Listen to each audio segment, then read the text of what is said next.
Hey everybody, how's it going? I've rearranged my basement, so now I have this workspace down here where all my guitars are, so it'll be a lot easier for me to do mods and repairs. Today's question is, can I fix the neck on this hardtail Squier Strat to make it playable instead of cutting my hands every time I try to use it? I mentioned in my review of this guitar that the frets were kind of popping out and that they were really sharp, and while I've done some work to it already, it's still not quite there. Today, I'm going to go over what I'm going to try to do to try to get this into a playable state so that I can actually enjoy playing it, and maybe my opinion of it will change. So let me get the strings off and we'll get started. So the first thing I'm going to do is I noticed that these tuning peg nuts were a little bit loose. So I figure I might as well get them tightened. So what you're going to do is get a tool kind of like this. This is from Music Nomad. And we've done this in other videos before, but I figured it was worth doing again. So what you're going to do is find the right size, and it looks like this one is 10 millimeters. So just give it a good tighten there. You don't want to go too tight because you don't want to crack anything. But as you can see, they turn quite a bit. I mean, a couple of these were finger loose. So there we go. And the next thing I've also mentioned many times before, and that is to tighten the actual tuning pegs themselves. So you get yourself a Phillips, like this. In this case, it actually just pops right into this tool here. Get it in there. There we go. Okay, screwdriver. And then you just tighten the Phillips head on these tuning keys. It's a very, very simple thing you can do to a guitar that has these type of tuning keys that can make a humongous difference in tuning stability. If they're loose, they're going to slip around and slip out of tune a lot easier. Now, I haven't really had tuning problems with this guitar, but that's still a good thing to do. And while I'm messing with the tuning pegs here, I'm actually going to turn them so that all the holes are facing the nut, so that when I go to string it up when we're all finished, it'll be a lot easier. So I'm going to turn those. Something that I may not have mentioned in the review for this guitar is that the tuning machines actually aren't that bad. They're not the weak point of this guitar. Alright, so now that we got that done, let's move on to the next thing. In my review, I didn't really go over this. So I went ahead and pulled the pickguard off. It was tempting to do it because all the strings were off and I hadn't actually looked in here yet. But when I pulled it off, I found that it's actually routed HSH, which is kind of cool. It leaves open some options. I could go HH if I wanted to. If I really wanted to, I could take a wood router here and I could go HHH, do something crazy like that. Not worth it if the neck is bad though. But I wanted to show this while I had it open. It looks like they've used black shielding paint inside, which is nice. Didn't expect that. I believe this is the cheapest Squier Strat that's full size that they make. So that's kind of a surprise. There's also something kind of odd here. I don't know if you can see it. Right here. Yeah, you can see it. Right here, it looks like there's a black wire coming from this pot screwed to a metal ring right here. Now, I would think that's the guitar grounding. However, if you look here, there's a black wire, and this wire comes up and grounds, it's actually grounded to this bridge. So it looks like it has two grounds. I'm not an expert, I'm not a pro, I've said that before, about guitar wiring, so maybe there's a reason for there to be two grounds in this guitar. If you know, say it in the comments down below. I'm very curious to know why. Other than that, it's pretty unremarkable. You've got your standard import switch. You have three very small pots, as to be expected. You've got two ceramic bar pickups here, single coil. There's two on each side instead of just one on the bottom. There's also this. I didn't pull this off yet, but it looks like it might be wax, which is good. I mean, that's a nice surprise. I don't want to take the label off, though. It's my only identifier on what this is. Speaking of which, it says PTP 1004 EG5 BLK MSQ. The other one is exactly the same, except it's 1003 EKFR. And then the other one is just a humbucker, double slugged. And yeah, there's really nothing else to say about the electronics, but I wanted to show them before we move on to the neck. Now, what we're going to do is take the neck off. So, the best way to do this is probably to actually not have it on this thing. You want it to be laying flat like that. And then you're just going to take the screws out.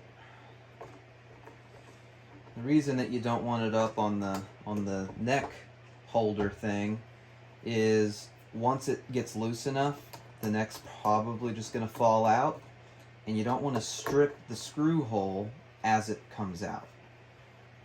So I'm just going to unscrew it flat like this. And the reason that I'm even taking it off is, number one, it's a lot easier to work with when it's off. And number two, since I'm going to be using a mallet to try to hammer some of these frets down, that's the easiest way to crack your neck, is if it's still attached to your body while you do that. So that should just come away. It does. Let me set it out of the way over here. There we go. We've got a neck. All right.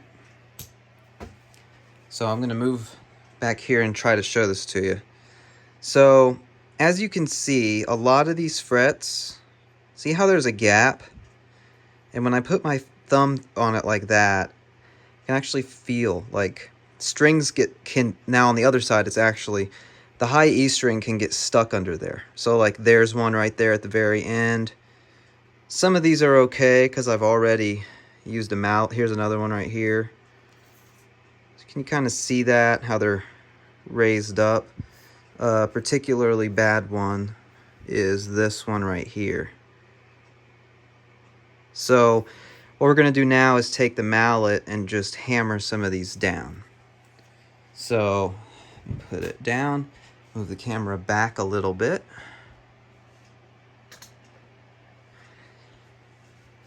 Okay, so I'm going to take this rubber mallet, and I'm not going to go crazy, but what I'm going to do is I'm going to brace it like this, and I'm just going to give it some taps, like that, on the ends, okay? Both sides. Alright. I think there's quite a bit of difference. It feels a little smoother already, just by not having those protruding pieces of metal. We're going to file it next, but I think that looks a hell of a lot better. It's sad, this is probably the third time I've done this with this guitar. Could be the conditions in which my guitar is stored. It could be that it's just cheap, but okay, so that was a good start, but I ran this blue rag down and there were some blue fibers stuck in some of these. So what I'm going to do now is take the block here. Let's see, so we're going to start with 1200 and we're just going to go like this.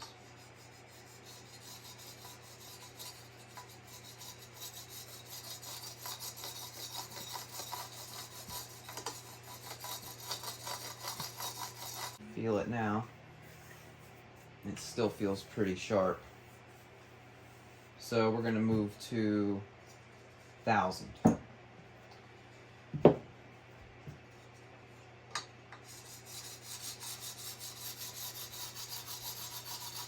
see. That feels a little bit better, but I want to go up another. Let's see what's next.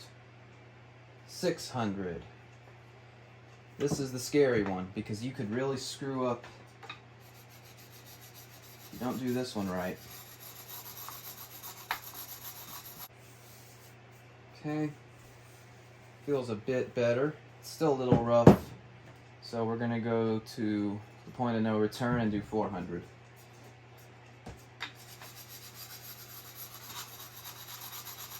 See how you can hear it? You can hear the metal scraping it down here. Up here, not so much, because it's pretty much resolved up there. It's down here now that we're having a big problem. Up here, not so much, but down here you can really hear it. we got this rag. So let me clean this off and see what we got going on here. See if we're still in no-no land. I mean, I'll tell you what, it feels a hell of a lot better. Is it playable now? Yeah, but it's still really sharp. That's just a shame, you know. I don't really know what to do. I've got another Strat that has a good neck on it, a Squier, that I could put on this guitar. But I don't know if I want to do it. I don't know if it's worth it. If it had a nice neck on it, I sure would play it, though. And these have the black tuning machines and the black everything.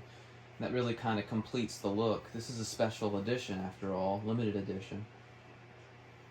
I'm just feeling it to see if it would be... God, that's tough.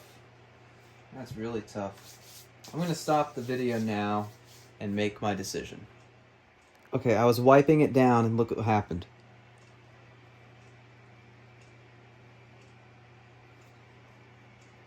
I mean, this is just horrible. This is so horrible. Like, this just reinforces my bad review of this guitar.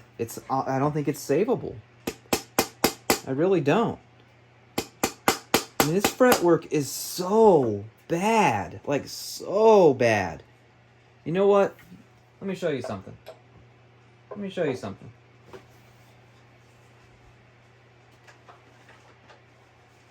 Look at this, okay? This is the IYV, okay? This guitar was like $140 or less. Look at the fretwork. Look how amazing that is. Look at that. Look at that. Oh, it feels like a $500,000 guitar compared to the Squier. By the way, I think that's part of why these get such great reviews. I do give this a very high rating, which I did in my review of it. But it's because if you compare what else is in its price range, it's not even close. Look at that. And I know you can't feel it through the camera, but oh my goodness, does that feel good. It's night and day. It is not even close. And I didn't do a damn thing to it. All I did was polish the fretboard. I didn't even touch the frets. Now, let's compare it. Let's compare it to this neck again. Let's take a look at it. You see the visible difference? Now keep in mind, this is after sanding, using the mallet. I mean, you've still got some visible gaps.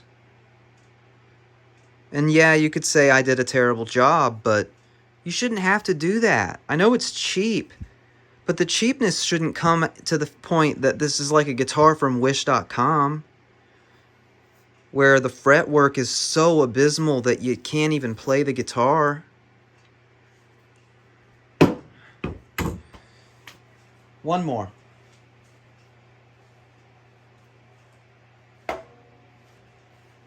Look at the fretwork on my O2 Squier. Okay? This is the first guitar that I ever got. My dad got it for me when I was a kid. 2002.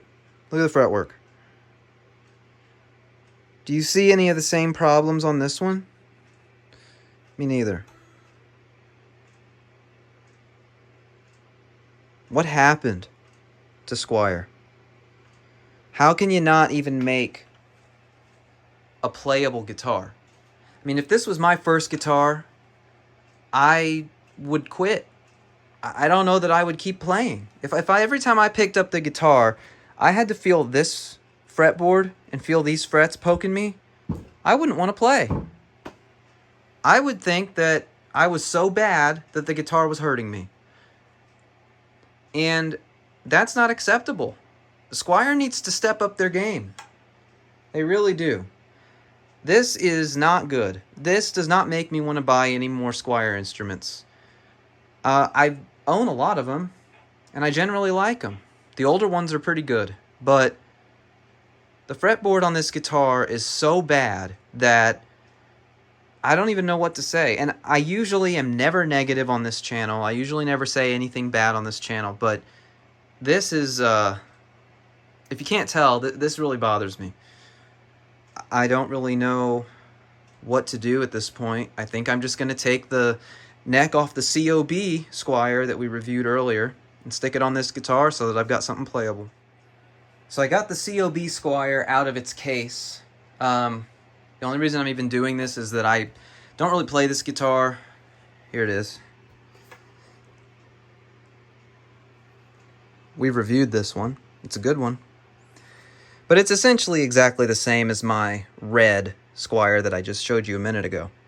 This has a really nice neck on it. I really like it. It says Bullet Strat on the headstock. So, it's not really lying. It has nicer dot inlays. The fretwork, look at it. It's great. It's really good. This one is from 2008. Rosewood. So, let's cut the strings off of this and let's put it on the hardtail. Okay, I have the COB Strat here. By the way, this is such a nice guitar. I just don't play it because I already have two Mexican Strats and my red one I just showed you. So this one just sits in a case most of the time. It's a great candidate for the neck to be removed. So I got the strings off and I'm going to take the neck off just like we did on the other Strat. Same thing. We're just going to unscrew it like that. Yeah, I really like the neck on this one. It's really nice. So, I'm not going to make you watch me finish this. So, I'll finish it and come back to you. So, just like a lot of other things in life, sometimes it's the little things. I want you to look at the difference here. So, first of all, this is also a bullet, okay? 2008, this was the very bottom, lowest possible Squier Strat that you could buy, okay? Look at this screw. Okay? Look at the screws they're using now. You see the difference there? Look how much thinner. I mean, this screw feels like I could bend it in half. This one doesn't. Look at that. Okay? So those are just the neck screws. Look at the plates. Okay? This one is thicker than this one. I don't know how well that will show up on the camera. And the material is substantially thicker on this one. It feels like it has more weight. Thankfully, the holes do in fact line up, so I can just swap them over.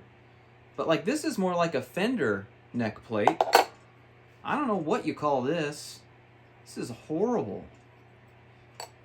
This has quickly become a video in which I solidify my negative review of the Bullet Strat, and that was not my intent with making this video. I thought I was going to be able to just like fix the neck and we'd be in good shape, but instead it's like every little thing that I find is so different.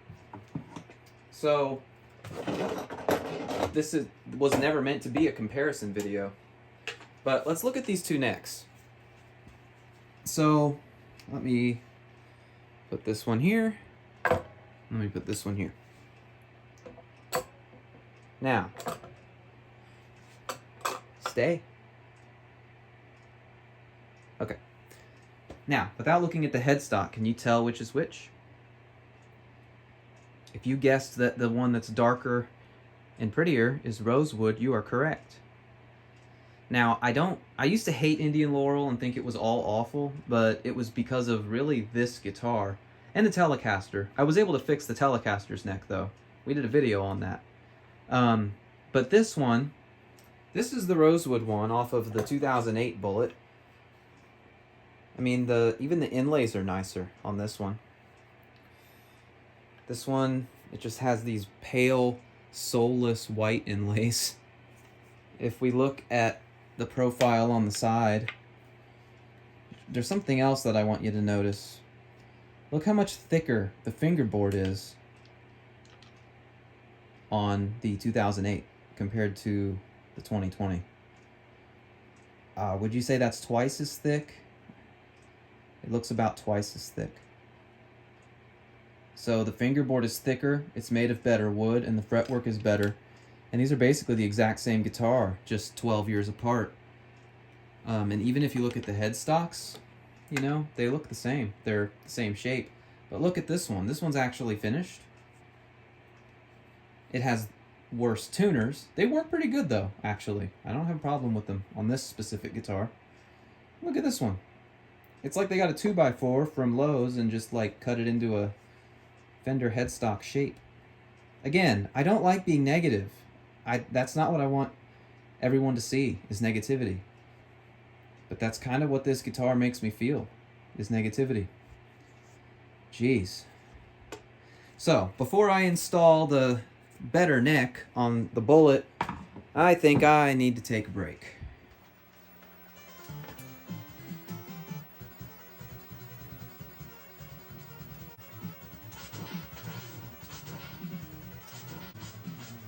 Yeah, I'm pretending this guy is the neck on the hardtail Strat. Yeah, burn it! Alright, let's finish. I feel a lot better. Something about Ninja Gaiden just helps. Anyway, I went ahead and fit the neck in to see if it would fit, and it does. It fits perfectly. It's a little tight, but it does fit. And this is what it's going to look like. Think it looks okay? I might try and change the tuning buttons up here to the black ones. I'm not sure if they're the same size, but we'll get to that in a minute. Let's flip this over. Take a look. Now, move the strap out of the way. There we go. Now, you can't see it very well, but I can see it from this bright light above me. The holes are lined up perfectly. They're lined up perfectly and ready to go. So we're going to put this nice neck plate on here. We're going to take these screws. Now, these screws are bigger than the ones that this guitar came with, so it's going to take a little bit of elbow grease to get these in, but I think they will go in. So I'm going to line them up and just make sure that we are in alignment here. And we are. So I'm going to tighten these down and come back to you. I got it in there.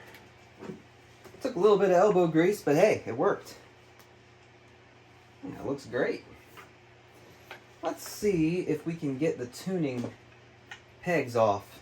I've never actually even tried to do this. I imagine, since it can be tightened, that it can also be loosened and removed. So I didn't look this up. I figured I'd just try.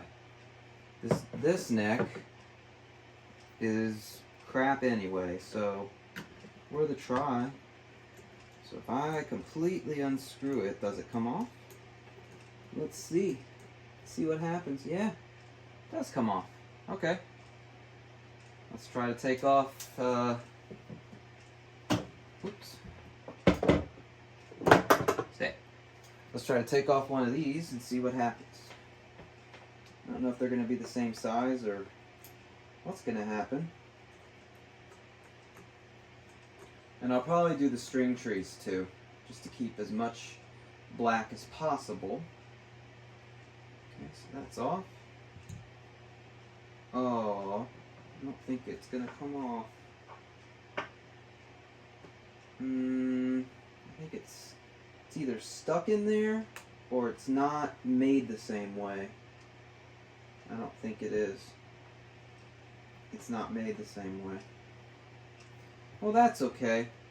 Now you know. If you want to replace the heads on a trapezoid style tuner, it's easier said than done. Now it could be that this guitar is just so old that they're stuck on there, but I'm not going to force it without knowing for sure. So I'm just going to leave these on here. Now you can tighten them to make them harder to turn, but loosening it all the way doesn't seem to do anything as far as getting them off. So that's okay. That's not the end of the world. So I'm not going to bother with replacing the string trees either.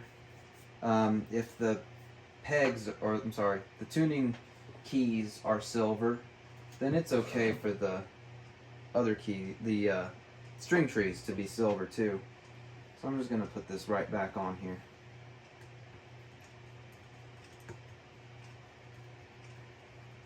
And, well, it doesn't want to go back. There we go. There we go. Thought I was in trouble for a second, although I wouldn't have cried on this neck. I am going to end up putting it on the COB body, though, just so that it has a neck. I don't want to leave it without a neck. Alright, so we've done that. Let me see if I've got a pencil. I do, in fact, have a pencil. I'm going to go ahead and put some graphite pencil into the nut. Helps lube strings a little bit so that they don't get stuck in there. If they get stuck in there, that can cause some pinging, it can cause some noises and string breakage and stuff. So, there we go. While we're at it, we might as well polish the fretboard a little bit. So we've done this 1,000 times. That's okay. We're going to do it again. So you spray directly onto the cloth, and then you just rub it in there. It smells nice too. Lemon fresh. I'm so excited, guys. I'm so excited to have the hardtail Strat playable. I really hope that this works out and that we don't have any problems with the action, because the fingerboard's thicker on this, so I don't know if that means that the action is going to need to be raised. And if it does, it's not the end of the world. The bridge the saddles have a bit of play. Now, remember how I was running this against the other neck and it was snagging? Let's see if the same thing happens here. No, in fact, I can hardly even feel the end of the frets when I do that. Through the... I don't see any glue at all. Amazing. Now, it looks like we've got some oxidizing going on here. It's turned almost gold. I mean, people would pay extra to have that. Instead of silver, have like a gold brass color. This is just from age, and it's oxidized. It's smooth. Hope it's not rust, but hey, this guitar was almost nothing, and now it's kind of a Frankenstein with a new neck. That's fantastic. Okay, I'm going to string it up, and we're going to see how it feels. I cannot wait. You know what we're using? Fender 10s. I started using stainless steel because I loved the results of the stainless steel versus nickel video that we did a little bit ago. Love the way these sound, so we're going to go with stainless steel Fender 10s today. I'm going to put these on, and then we're going to see how it sounds. Got some strings on it. It feels great. It doesn't have any neck dive or anything, sitting or standing. I'm not doing anything fancy with the audio this time. I've actually got the Mustang 1 amp right below camera, facing right at you. So you're just going to hear the sound straight out of the little speaker that it has. And we're going to play some things now, and I'm going to see how it feels and go over how it sounds. It's hard to judge the sound when it feels bad, if that makes any sense. So when I did the video review of this guitar, and I was reviewing how it sounded, the whole time I was getting stabbed by the frets, so it was kind of hard to be objective. So think of this as like a new sound test and a new opinion from me. So this is clean. We've got it on the neck right now.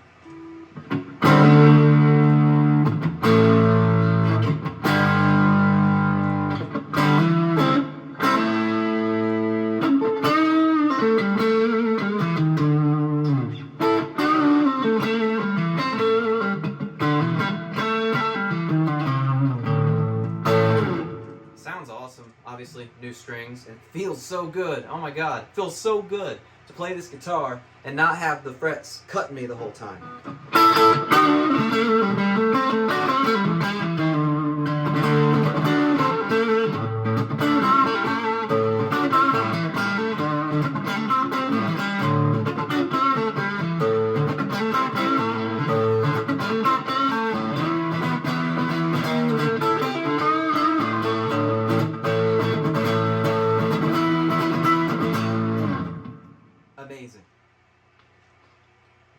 go between these two here.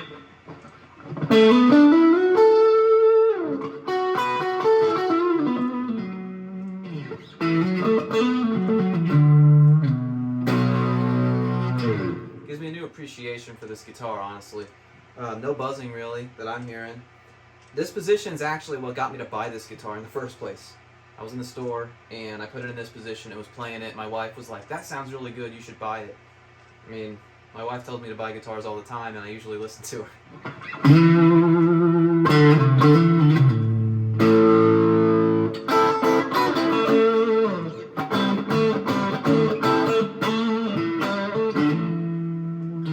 All right, middle.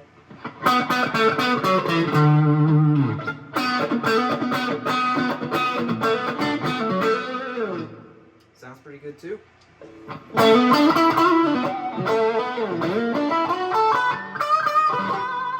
Now, I suspect that the way that this guitar was wired, that this is out of phase. Because it sounds different from all the other settings. I think this might be out of phase.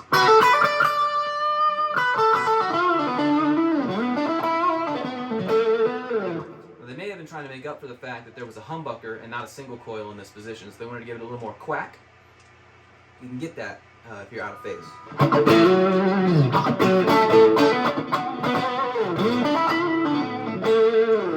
Alright, that sounds really good too. Let's go down to the humbucker.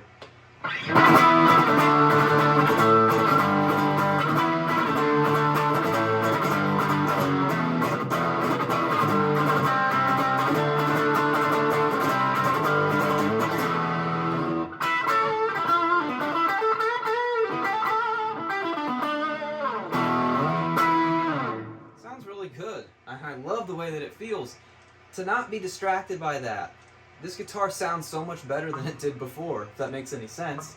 Let's put this on a higher gain setting. Let's see.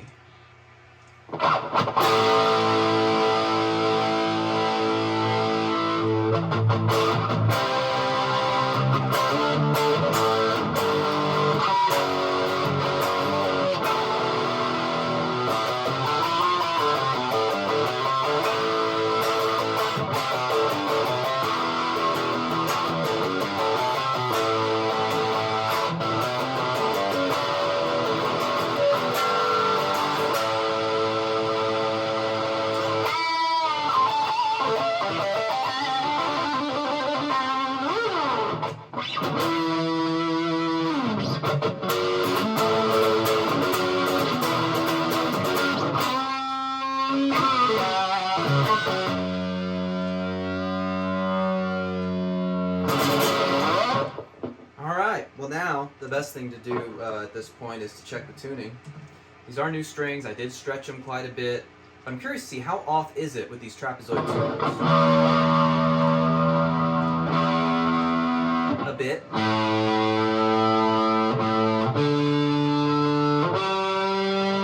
Oh, that was bad.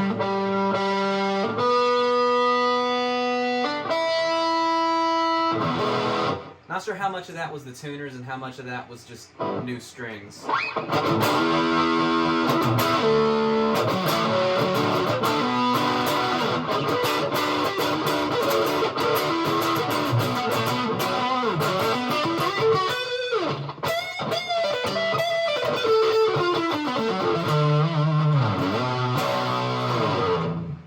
Okay, so what do I think now?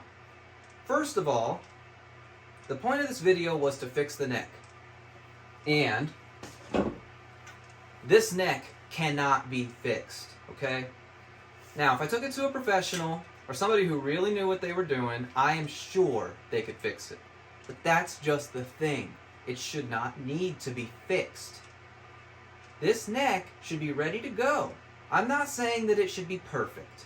But when I compare it to this 2008 Bullet, and it's so much better. I mean, you'd almost feel like if you did a blindfold test, right, and you handed somebody this neck, and then you handed somebody this neck, without feeling the headstock, or the body, or anything else, you would think you were playing an American, or Mexican. That would be a little bit of an exaggeration, but it's night and day. This is horrible, okay? if you're considering getting a Squier, I would say get an Affinity or better. Or there's one other thing I suggest. That is, get you one of these. Okay? Oops. Bullet Mustang. Now I've heavily modded mine, but the neck on this is amazing compared to that one. And I stand by that because I was just at Guitar Center the other day, in fact. They had 3 of these hanging on the wall, okay? Felt all of them. They all felt pretty good. The fretwork felt pretty good on them. And I suspect the reason is, since it's 24-inch scale length, these necks can't just come out of the Strat neck machine, right? These are different. The scale length is different. They had to make this neck specifically for this guitar. The necks that come on the Affinity, on the non-Affinity Strats, they just use the same ones for all of them. They make exponentially more of them, so I believe the quality control is lower. Whereas on the Mustang, it's its own neck for only this guitar, and they did a really good job. So if you're going to buy a Squier, and you want a cheap guitar, get the Mustang, please. Don't get the Telecaster, and don't get the Strat. I do not recommend the Bullet series at all. At that same trip at Guitar Center the other day, I felt all the necks of all the Bullets, and they all felt as bad as that 2021 did. Now you go a step up, you go to Affinity, miles better. You take another step up from that, you go Classic Vibe, you're almost in Fender territory at that point. So, again, if you've got an older Squier Affinity or Squier Bullet laying around and you want a hardtail, do what I did and swap the neck. You'll be very, very happy. Otherwise, pay a little more and get an Affinity or get the Mustang. So, that was my video that turned from fixing the neck to replacing it, but now we've done it. Now I'm happy. Hopefully you're happy too. I really appreciate you watching. If you want to see more, please subscribe, and I'll see you next time. No outro jam this time because this was not a review, so hopefully you were happy with the sound samples I already provided. Thanks again. Have a nice day.